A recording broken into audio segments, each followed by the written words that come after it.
Squad, Joe, listen to this pod show. Worldwide, bro, you know how the vibe go. Facts and law, we give it to you real and raw. Facts and law, yeah, we give it to you real and raw. Real and raw, real and raw. Hey, check it. Good energy, good people. Y'all know what it is. It's your boy Law, and we here with the Facts and Law Pod Show. Look, I know it look a little different in here. You know what I'm saying? We're actually at a new location. We trying out. You know, you might see a lot more of it coming soon. But you know, I'm here. You know, I wanted to make sure that y'all know you need to like, comment, subscribe, do all that good shit. You want to follow me? It's your boy Chicago Outlaw, the West Side Legend. That's ChicagoUtlaw. The same O in Chicago is the same O in Outlaw. It's only one. And then if you want to follow us, it's the Facts and Law Pod Show. It's a pod show, not a podcast. You need to see this fly. Now listen, I don't know how long y'all been following us and how long y'all been watching, but our favorite episode ever, hands down, was with the good brother to my left. GS, what's up, brother? How you doing? Hey man, glad you came back. But yeah, thanks you for also, having me. hey, and then you also see, we got my homie Miss Robin E. guest hosting. Robin, tell them a little bit about you, and then we'll turn to GS. Of course. Well, I'm happy to be back for one. It's been a minute. It's Yeah. been a minute since You know. I've been back, but I'm happy to be here. You know, you're a media woman of the Chicagoland area, host the Pillow Talk podcast, and entertainment writer for Hip Hop Vibe. So I'm just excited. I'm ready to be made a believer. Oh, I ain't gonna lie. I'm excited for what you have to offer, but just to learn your story. So I'm excited to be here. For sure, for sure. Well, I know a little bit about it, but GS, man, you've been working. It's been 2 years since you were on the show. You know what I'm saying? Tell me some of the things that have gone on since the last time we had a chance to hang out, man. Yeah, so the last time I was on the show, I believe it was 2022. I was a little bit earlier in my career. I had just started performing magic as my full-time profession in 2021. So 2022, I was about a year into it. And now, you know, we're in 2025, which is crazy to think about. Yeah, man. But it's just been a constant growth. Yeah, man, I see it. Each year I try to, you know, do better and do bigger things than the last, and you know, grow and you know, become a better magician. And so I've just been consistently, you know, working and performing and traveling and you know, meeting a lot of people, and now things are in a really good spot. So man, I'm excited to see, you know, where I continue to go from here. Yeah, man. You know, we talk often online, and you know what I mean. I big up your name in a lot of circles, brother. Listen, whenever I come across somebody, they gonna know about it. You know what I mean? I send your stuff out all the time, like, bro, because like I said, I've never been really so amazed. You know what I'm saying? With shit, like I've never seen anything like it. Maybe we'll see something, you know, a little bit later, but we'll go from there.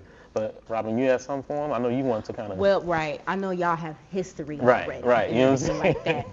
But this is my first time really just meeting you, seeing what you're about. And like I said before, I don't know a lot of magicians. Right. So I have to know, just for my personal satisfaction, why magic?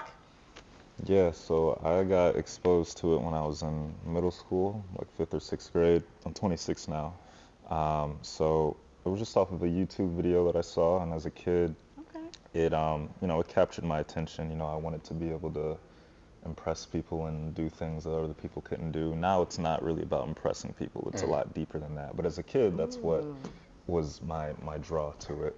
And so I was really into it for maybe 6 months, and then as a kid, you know, you have a lot of different phases, and you get into things, and then you lose interest in things. So my magic phase lasted about 6 months, and then I got into sports, soccer in particular. I'm from Detroit. So I was in, 3-1-3. Lions fan, huh? Yeah. Hey, Yeah. how about those Bears? But no, so I was in Detroit when I discovered it, got into soccer. I played throughout the rest of middle school, high school, got recruited to play at a university in the Chicago area. Dang. It's called Dominican University. It's a small school. Okay. And, you know, soccer was what I thought, you know, I wanted to do and pursue. And then I had an injury occur. And so I stopped playing after my freshman year, and I was kind of like, okay, what am I going to do now? I had just randomly brought some cards like from home, and I had a lot of free time after I stopped playing soccer. College sports are very demanding, and so I was like, okay, what am I gonna do now? And I started kind of messing around and doing magic for people in my dorms and professors and whatnot, and my passion for it kind of reignited, and I was like, okay, I think this is what I want to do. So, in short, it just made me happy, and I always I had it set out that I wanted to do something with my life that I really enjoy, and that I'm excited to do, and that will make me feel fulfilled, and magic does that for me. So, yeah, in short, to answer your question, it makes me happy. Yes. So that's why I do it. Man, look. Dang, I love that. Soccer to magic, well, magic to soccer, then back to magic. That's Yeah. crazy. Yeah, I think, everything happens for a reason, and I think soccer was just the catalyst to get me to Chicago so that I could, be doing what I'm doing now that I think I was meant to do. So, it's a really crazy journey, and there's been a lot of ups and downs, but all worth it. I love that. Yeah, man, look. I absolutely love that. I didn't even realize you're only 26. Yeah. Wow. Man, bro, I swear I did not realize that. Even from the last time that that you were here. Yeah, I was 23 back Yeah, then. man. But I mean, like you do have a much older demeanor. Yeah, You know what I'm saying? I get that a lot. And that's like I've been watching. You know what I mean? I've been seeing the growth. I know, like, I know where the channel was, and where your Instagram was, and just being able to see you grow and just do these different things, man. I love to see it. I tell you all the time, man. Every time I see something, I'm gonna let you know it, man, because it's impressive. I met another comedian. Shout out I think T Magic. Mm-hmm. Yeah. Oh, magician. Yeah. And you know what I'm saying? We had a chance to chop it up, and I brought you up. He was like, yeah, y'all met at a different event.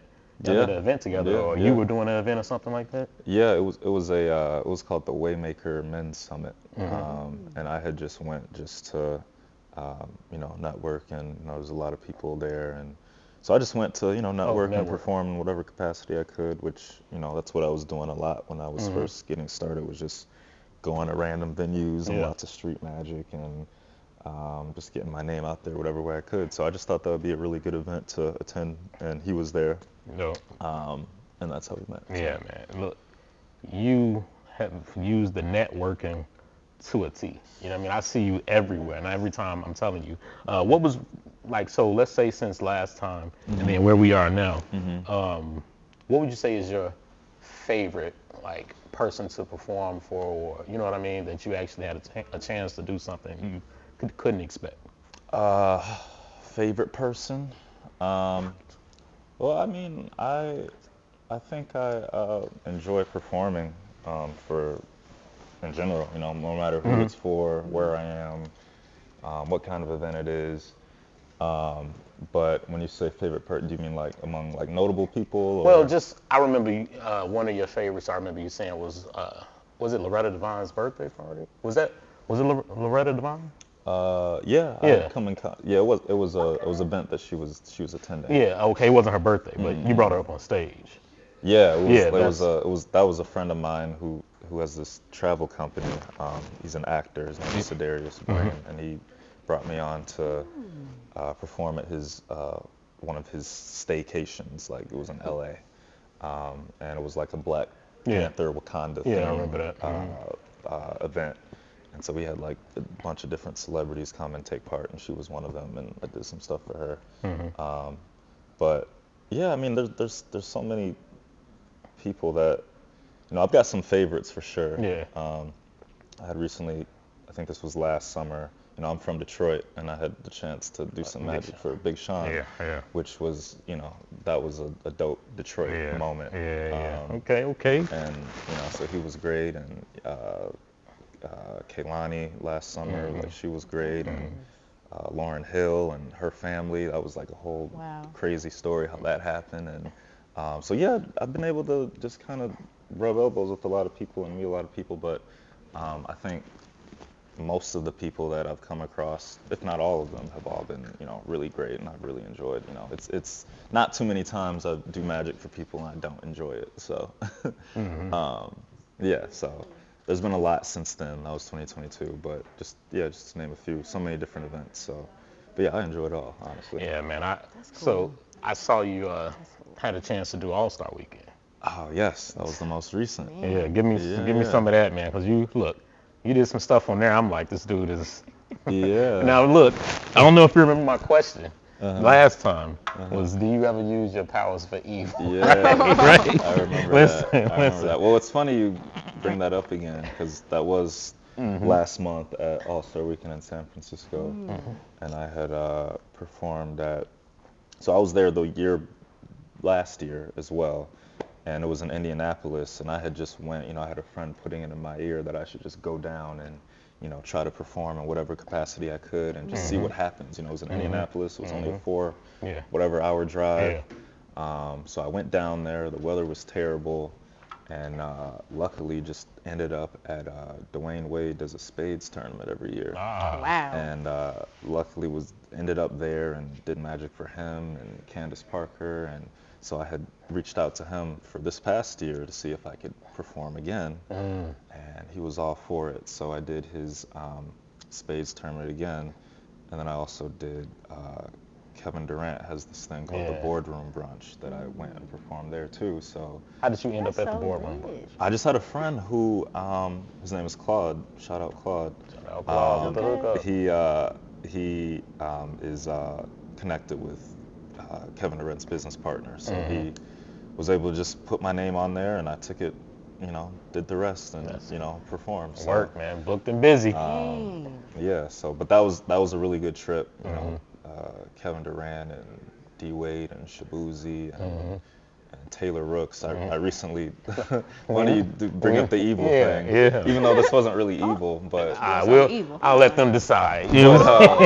Right. There's this thing that I do, and I don't know if you saw this, Robin, but it was the last video I posted, and I did some magic for Taylor Rooks, who is a sports journalist, and she's pretty, a lot of men, she's pretty Everybody popular, thinks she's fine. a lot of men, everyone thinks she's really beautiful, so I knew she was going to be at the spades tournament, so I was like, okay, I was kind of thinking about what I wanted to do for her, and there's this thing that I do where I'm able to reveal someone's phone number, and so basically she mixed the cards face up and a face down, a big jumbled mess, and then all the face down cards ended up being her phone number, digit by digit, and of course the internet loved that, and that one really blew up. And and that wasn't, it was for magic purposes, but of course if you read all the comments, it's Riz God, like listen, which was not my intention at all. However, but of course that's how people are going to interpret that. So that really blew up.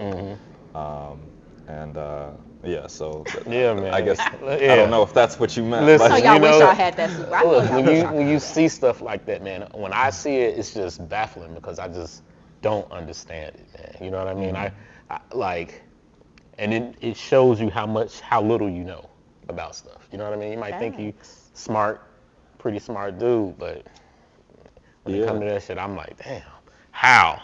I can't figure it out. And I know y'all want to see some stuff, you know what I'm saying? I know y'all want to enjoy, but I just want to chop it up for a minute, man. You absolutely. ain't just got to, come in and put on. Yeah, but, absolutely. You know what I'm saying? So the career's been going pretty good, right? Yeah. Do you, did you expect it to be what it is now? I was definitely hoping for it to be. Right. When I first started, it was pretty unorthodox, pretty unconventional. I didn't have a business plan or anything like that. I was just going out to perform, and there's luckily the school that I went to, I met a lot of people that I now work with to this day. Photographers and videographers and graphic designers that are, consistently helping me with various things. I think it's the result of today is kind of the last few years of just really consistently putting myself out there and, performing and trying to get better and better to now, I'm performing probably the average of 4 times a week now. Yeah, so, at least, right? And usually first quarter of the year is pretty slow, but this quarter has been pretty busy, so which I think is, a good sign. So yeah, I was definitely hoping for it to be, and you know, I don't think I really knew that it would get to this point as quickly as it did. But yeah, I that's what I was hoping for. So when you made that leap to go full time, like what were some of your biggest doubts during that time? Because that's a big step to take. Like, I'm gonna do this full time. Yeah, you know, I don't know if I really had any doubts or worries that because it was kind of the timing was good because I was building my brand throughout school. So being in school kept me in Chicago. You know, I had somewhere to live. I was staying in the dorms. Okay. And you know, I was really pursuing it throughout, you know, the 4 years I was in school to the point where by the time I graduated, it was pretty much at that full-time level. Like it wasn't, you know, I wasn't completely comfortable like just doing that and that alone. There was definitely some struggles, you know. Okay. But I want to say by mid 2021 is when, you know, it was pretty full-time. So I believed in myself, honestly. You know, I didn't really doubt myself. You know, I think as a kid, you know, when you tell any adult, like, you know, yeah, I want to be a magician, obviously they're gonna, you know, yeah, right. Like, okay, and what about the real job? Yeah. So, and you know, that's to be, you know, expected. But I think the process of me going through school and, you know, making some little headway while I was in school and, you know, obviously people really enjoy it, you know, that gave me confidence and, you know, I believed I could do it and, you know, that belief paid off. So, I love that. Yeah. I'm gonna drink to belief. Listen, look, man. Period. Y'all I love that. have to believe in yourself. Sometimes you have to take that leap. Sometimes you pushed a little bit too. You know what I mean? To make that leap. So yeah, man, y'all take heed to that. I know I am. You know what I'm saying? Yeah. Definitely. There's been a lot of, I think it's good to take risks. Absolutely. Even to this day, I'm still taking a lot of risks. For example, All-Star Weekend last year, you know, nothing was really guaranteed. You know, matter of fact, the first day it went terribly, honestly. But that second day, when I ended up at D Wade's event, that just changed the whole. When you say the first day went terribly, why so? Long story short, you know, we tried to set some things up and perform at some different events that were going on that just didn't work out. I was trying to get in contact with some specific people that I thought I was going to be able to get in contact with, but it just didn't work out. So it was really just not a successful first day down there. But the second day was, and that made the whole trip worth it. So that's how you start your first quarter off, right? You know what I mean? Yeah. Because it's February now. You pretty much. That's going to be a recurring thing, I would assume. Yeah, I'm definitely gonna, and it'll be in LA next year. Yeah. So, and that's one of my second favorite city outside of Chicago. You see what he said? You feel me?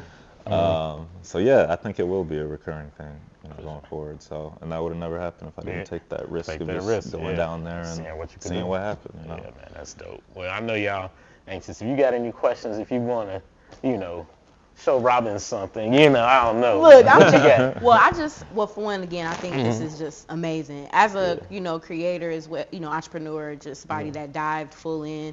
It's just interesting to me to just see your journey and, all the things you've accomplished. If y'all didn't know, definitely make sure you check him out on Instagram because he has all his stuff up there. In addition to you just really diving into this, I feel like your magic is very, like, expansive. Like, it's not the usual 1-2 finger trick. You know what I'm saying, that we've been seeing for a long time. I saw some video you did like with something you did with the phone. And I just want to know, like, how do you incorporate these new, you know, tricks, and how are you finding new stuff to add that is just attracting people all the time? So I have a certain style. I've mentioned a little earlier, but my whole performance style is based on believability. So, you know, I don't like to do super gimmicky things or, you know, like the fingers, you know. Y'all know. Okay. Like the stereotypical gimmicky things that a lot of people would think about when they, Hey, listen, I know something, y'all. I'm telling you. Yeah, I don't like to do the stereotypical gimmicky things that, you know, when people think about magic. Not to say anything's wrong with those, but, you know, like I said, my philosophy on magic revolves around believability. So, you know, that's why I like mentalism so much, which, you know, in essence, mind reading, a lot of psychology and things like that. But card magic and mentalism are like my two specialties. So, and then I like to, we live in a world of technology, so I Yes. think it's really great to involve personal objects, for example, people's phones, as means to the magic, So that's kind of something that I really like doing is involving phones because, it's a personal object and, I think the more personal, the more memorable, and I want everything to try to be as memorable as it can be. So, but yeah, I have a certain style, and I kind of learn things and come up with things that suit that style, and kind of revolve around that whole believability factor. Now, what do you do if